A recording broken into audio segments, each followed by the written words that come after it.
من إحسان الله إليك أن جعل لعينيك والأذنيك حدا فيما تبصره وتسمعه. أولا، قبل أن نبدأ الفيديو صلي على النبي ووحد الله، ولا تبخلوا بالاشتراك في القناة وتفعيل زر الجرس لنستمر بنشر المزيد إن شاء الله. وهيا بنا لنبدأ الفيديو.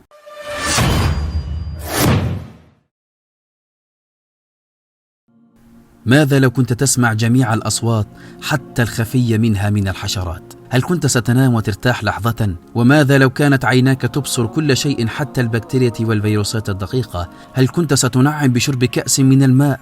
أو هل كنت ستمسك بكتاب؟ أو هل ستنام على أي فراش؟ إننا نتقلب في إحسان الله إلينا ليلا ونهارا، وإن كنا أحيانا لا نلتفت لهذه الإحسان من كثرتها. الذي أحسن كل شيء خلقه.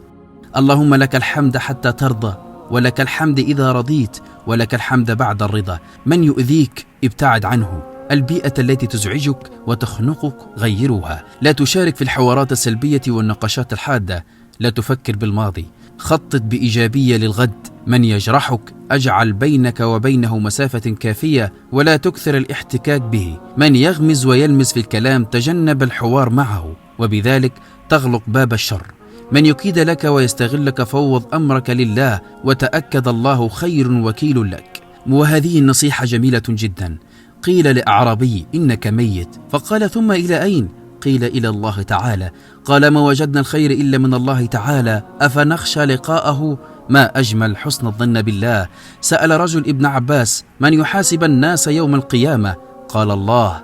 قال الرجل نجونا ورب الكعبة. ما أجمل حسن الظن بالله. احتضر شاب فبكت أمه فقال يا أمي لو أن حسابي يكون بين يديك فما تفعلين بي؟ قالت أرحمك. فقال الله أرحم بي منك. ما أجمل حسن الظن بالله.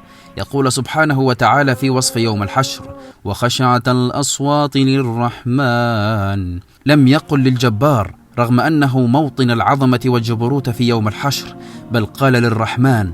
جاء بالرحمة في مقامة خلع فيه القلوب. أسأل الله أن يشملني ويشملكم وللدنيا وما نحب برحمته، ويظلنا ويظلكم بظله يوم لا ظل إلا ظله.